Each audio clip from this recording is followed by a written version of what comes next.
Hi കൂട്ടുകാരെ, ഇത് ഓണത്തിൻ്റെ മുന്നത്തെ ഒരു വീഡിയോ ആണ് കേട്ടോ. നമുക്ക് നല്ല തിരക്കുള്ളൊരു കാലമായിരുന്നു ഓണക്കാലം. കുറേ സെയിൽസ് നടത്തിയിരുന്നു. നമ്മൾ ട്രഡീഷണൽ രീതിയിൽ വറുത്തുപ്പേരി, ശർക്കരപ്പേരി, കാളൻ, പുളിയിഞ്ചി, നാരങ്ങ ഇതെല്ലാം ഉണ്ടാക്കി നമ്മൾ സെയിൽസ് ചെയ്തിരുന്നു. അപ്പോൾ പല ദിവസങ്ങളിലും 2 മണി 3 മണി അത്രയും ലേറ്റായിട്ടാണ് നമ്മൾ കടന്നിരുന്നത്. അതിൻ്റെ ഉണ്ടാക്കലും പാക്കിങ്ങും ഒക്കെ കഴിഞ്ഞ് വളരെ വൃത്തിയായിട്ടും ക്ലീനായിട്ടും നല്ല ടേസ്റ്റോട് കൂടിയിട്ടാണ് നമ്മൾ സാധനങ്ങൾ ഉണ്ടാക്കിയിരുന്നത്. അപ്പോൾ കാളൻ്റെ പണിയിലാണ് കേട്ടോ ഏട്ടൻ.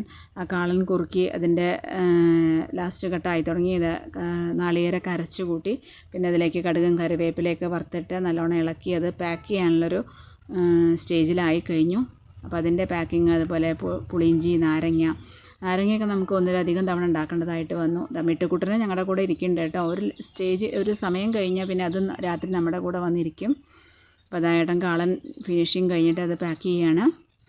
അതുപോലെ പുളിയിഞ്ചി, നാരങ്ങ, ഇത് കൂടാതെ നമ്മുടെ സ്ഥിരം ഐറ്റംസും സാമ്പാർ പൊടി, ചട്നിപ്പൊടി, കടുമാങ്ങ, ഉലുവ ഇതെല്ലാം നമ്മൾ പാക്ക് ചെയ്ത് കൊടുത്തിരുന്നു കേട്ടോ.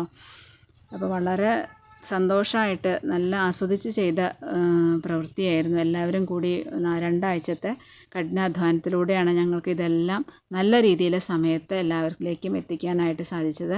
കുറച്ച് ആൾക്കാരിലേക്ക് ഉള്ളതെന്നുണ്ടെങ്കിലും വളരെ നല്ല സാധനങ്ങൾ നമുക്ക് മാക്സിമം സ്പീഡിൽ എത്തിക്കാനായിട്ട് സാധിച്ചു. എന്തായാലും നല്ലൊരു സന്തോഷമായിട്ടുള്ള ദിവസങ്ങളായിരുന്നു കേട്ടോ ഇക്കൊല്ലത്തെ ഓണക്കാലം. Okay, thank you.